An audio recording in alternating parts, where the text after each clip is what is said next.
AOC is one of the most intelligent, competent, smart, and young, articulate congresspersons in the House right now. And, before she won her election, I remember I was at a Netroots conference, and there's this young lady who came up to me and said, "Hey, would you like to interview this young," I forgot what it was, an organization getting all these young Bernie Sanders and other folks elected. And I said, of course, I'd like to go ahead and interview her. And I interviewed AOC, and sadly, the mic was picking up a whole lot of noise. And I stopped her again and I said, "Hey, we got to do it over. Can we do it over?" And she was, "Oh, sure." And she went ahead and did the interview over with me. And I told her, she was running against Joe Crowley. And Joe Crowley, the intent was that he was going to become the next Speaker of the House. And that's who she's running against. And nobody expected her to win. So I interviewed her, and you guys can find the interview on my YouTube. I interviewed her, and I was so impressed with her that I am the first person. I looked her in the eye and I said, "We will be calling you Congresswoman Alexandria Ocasio-Cortez." And she was so, "Oh, Reed, thank you." It's amazing the rapport that she had there, the respect that she had there. And again, she went ahead and gave the interview again. I understand why the Republicans try to completely disparage her, try to bring her numbers down before she's even attained much, because they see what I saw then when she beat Joe Crowley in her first year to become Congresswoman Alexandria Ocasio-Cortez. I want you to listen to this, and then we'll take it on the other side. Talk a little bit about the ways that for this next generation of women leaders, things that are the same, things that are different, hopefully. I think we're at this moment where the models of leadership are expanding exponentially because there are more women, more people of color, more LGBTQIA folks who are taking power. And what I write in When We're in Charge is how to integrate that, how to integrate your style of leadership with who you are, how to do it authentically and genuinely and humanely, but also effectively. Because I think there's a common misconception that to be an effective leader, you kind of have to be crappy to the people you lead.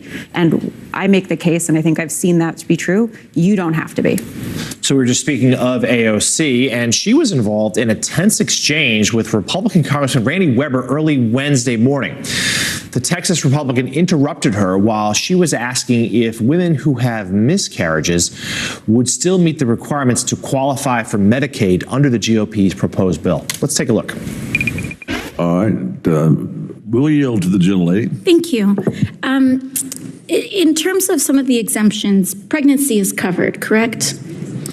May I interrupt? I'm glad you're addressing us instead of speaking to the camera. Yeah. Keep going. Given the Dobbs decision and the fact that many women in many states are forced to be carrying. I'm going to have to stop. I'm going to reclaim my Okay. What about miscarriage? Thank you. What about miscarriage? I'm reclaiming my time. Thank you. I just want to make the point that we'd like for you to address the Republicans, and let's have a dialogue this way and not to a camera. Mr. Chairman, I yield back. You know, speaking of where we are addressing and who we are addressing, there are 13.7 million Americans on the other side of that screen right there. Hello? Hello. I'm talking to you because I work for you. That's right. And they deserve to see what is happening here. Because there are plenty of districts, including Republican ones, where 25% of your constituents are on Medicaid, 40% of your constituents are on Medicaid. And yes, I am Will the gentlelady yield? I am talking to them, and I will not yield because it was a terribly disrespectful comment, and I will not yield to disrespectful men. Thank you very much.